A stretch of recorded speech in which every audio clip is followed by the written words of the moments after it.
Caddo School Superintendent Dr. Lamar Goree. He's not going to make us use that number, I'm sure. Well, we're just starting. At least not today. I'm going to start off with this one. It's kind of an uppercut, so here we go. You shut the schools down for a little rain. What's wrong with you? I think that's all. And I've received so many calls from friends with that very question. And when I came in town from a conference yesterday. When I got off the plane, I'm thinking the weather's beautiful. Why are schools still closed? But the facts are that we're still dealing with so many other things that are the results of the flood or the heavy rain. And we just saw it best to err on the safety side. Let our children stay safe. Do you have some damage at some schools that you can pinpoint so far, or do you have to wait till this is all over? Of course, we'll have to wait till it's over, but we've been in all of the buildings, and we do believe all of the schools are up to a point to where they're functioning. Initial days, we had some heavy flooding in a few of our schools, but we've cleaned that up. We have all power in our schools. Have a couple of trees down, but nothing that's going to prevent us from going back to school. Concern now is, of course, like if you look at the Cross Lake area, you look at the far south Caddo Parish area, some of the issues that they're dealing with. We have buses that are down, so we're working diligently today to get everything in place so we can go to school Monday. So what you going to do to make up the time? You're going to add, go an extra week? You're going to add a minute a day till 2025? How exactly is this going to happen? Well, actually, we try and be smart some days and anticipate some of these things. So we've actually built time into our system. So as of today, we are okay with being able to cover the number of required minutes without adding any additional time to the school calendar. So essentially, shutting the school, it really was a safety issue of putting buses on the roads where children could be in danger. Absolutely, that's one thing that I've certainly done in my tenure here is I've always erred on the time of safety to children and my employees, and I did not see the risk being worth putting them out there today.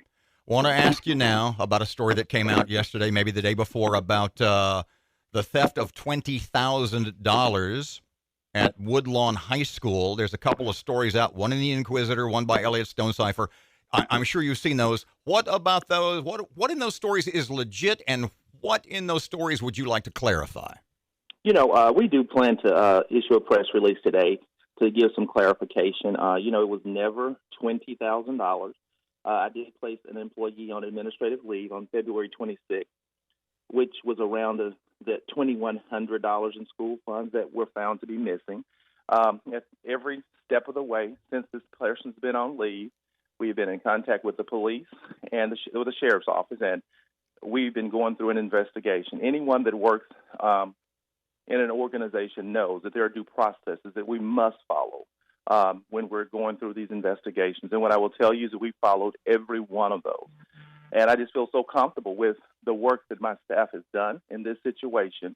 But because there's so much misinformation being circulated, we do find it necessary to issue a press release to clarify the situation. But let me say one more thing. No, go ahead. This is standard business. There's someone fired in an organization of our size or someone that goes through an investigation all the time. And we generally don't have to report on these things because it's such a standard procedure of running a business. But we've done everything appropriately. Was it you? Was it someone in the Caddo school system who contacted the police, or was it someone else? No, absolutely. Caddo schools, we always, whenever we deal with a situation that's dealing with money, we work closely with the law officials. We're not judge and jury. We deal with the professional part as related to our policies, but when it comes to a crime, we have to rely on our sheriff's office and the police to manage that process. So absolutely, we did contact them.